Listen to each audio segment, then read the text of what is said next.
Ekitundu ky'Essebe ekiri mu disitulikiti 3 ey'e Kapicholwa, Kweni ne Bukwo.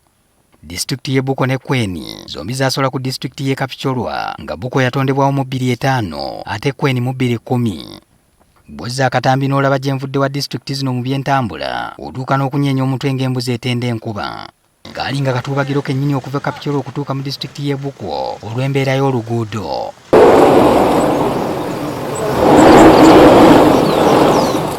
Bw'ogattako okuba nti ekitundu kino kya nsozi, wamma abantu baatambuliranga ku migo gya ntaana ng'omugoba w'ekidduka w'akolera ensobi ne kimuseererako nga bwe kyerindigula mu luwonko kizibu okufunawo awona.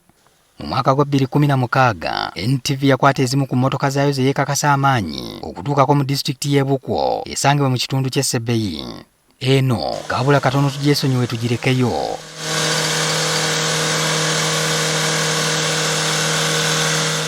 N'endala zonna ziwandiise ensajja zonna zaawagamiranga.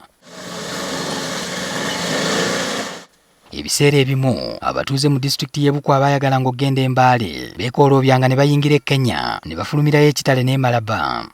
Eno baagumanga ne basiyaguka kilomita 239 olw'okwewala oluguudo olubi kuba okuva e Bukwo okutuuka e Mbale ng'oyitidde Kapicholwa kilomita ziri 130 zokka. Abalimi ebirime byabwe okuli ebyonooneka amangu ng'ennyaanya byaboononekerangako mu kkubo nga tebannatuuka mu katale era baatambuliranga mu kufiirizibwa. Kyokka mu mwaka gwa 2018, Pulezidenti Museveni ng'ali ne William Ruto mu kiseera ekyo yali akyali omumyuka wa pulezidenti wa Kenya baatongoza okuzimba oluguudo lwa kilomita 73 okuva e Kapicholwa okutuuka e Swam era nga luno luyunga Uganda butereevu ku Kenya. Oluguudo luno lwalina kuggwa ku ntandikwa ya 2022 naye abaagupatana tebaasobola kutuukiriza nsalessala oyo.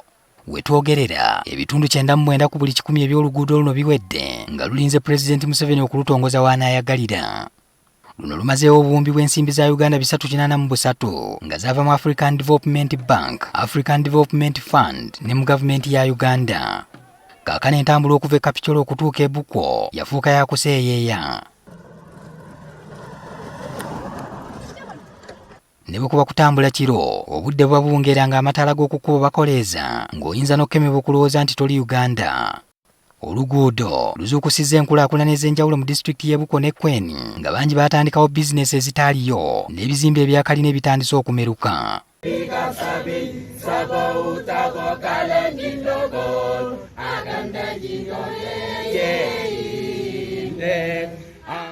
There are so many storage buildings coming up because one, they can easily access now the building materials at a very cheaper rate. Secondly, during the construction of the road, I really want to thank the government that compensated people who are living around the road. So the money that they were given, they used it now to develop and build up storage houses. That is bringing development. We are looking at this road going to help our community grow economically, since there is going to be growth in terms of businesses, more so that with the fact that we have the one-stop border post. Bw'ogeraageranya tawuni y'e Bukwo bwe yali etunula emyaka 7 emabega, tolema kusiima nkulaakulana etuukiddwako nga kiva ku luguudo. Abaayo batandise n'okukola bizinesi ekiro.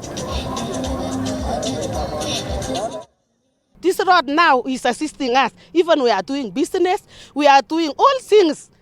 So we are happy because of this road. My business now, Chefia Point, we have even a company right now.